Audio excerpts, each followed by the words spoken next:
His sister grew up white in that environment, and she doesn't know what it was like. She was close to them in proximity, but just because she has black brothers does not mean that she can claim blackness. Race isn't a color, it's a culture. And because she acculturated herself, then she can feel black. So that when people use the word appropriate, it's like a euphemism for stealing, taking something that's mine. Whereas if an African American straightens her hair and speaks without dialect that might be connected to an African American culture, nobody attacks that. This is why this is making news. Because you have somebody who has experienced life as a white person.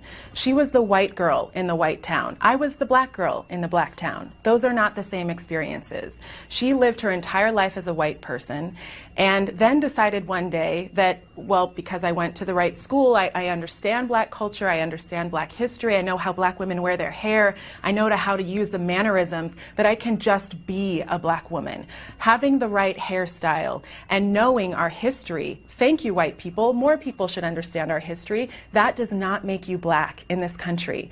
It is deeper than that. And for somebody to say that simply wearing a hairstyle and performing blackness and that somehow speaking a certain kind of English means that actually you're not stereotypically black because those things belong to white people, that's incredibly offensive. It's incredibly ignorant.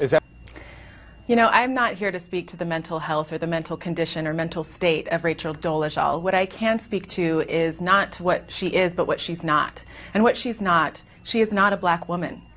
Race in this country is constructed based on a complex and interwoven set of factors that do include who your biological parents are, what your heritage is, the legacy that you come from, the lived experiences that you have of living that black experience in the context of the United States.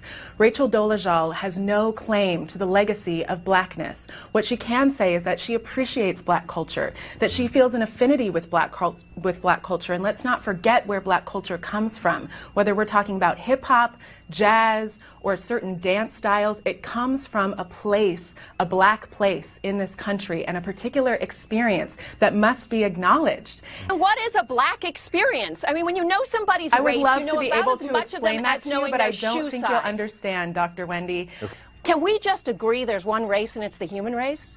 There is indeed the human race, and the way that United States has built the power structures of this country, race matters. We're seeing it every single day. At the same time that we're having a conversation about whether or not fundamentally Black lives matter, there is a volatile and visceral experience of being black in this country that I have personally experienced. There is value to that, and we must name it. It's not a hairstyle, it's not an affinity for a music or a history, it is a lived experience. And nobody cares about race. It's the last thing happening in our party bus right now. This said as black men are dying in the streets. Thank you very much. I appreciate it.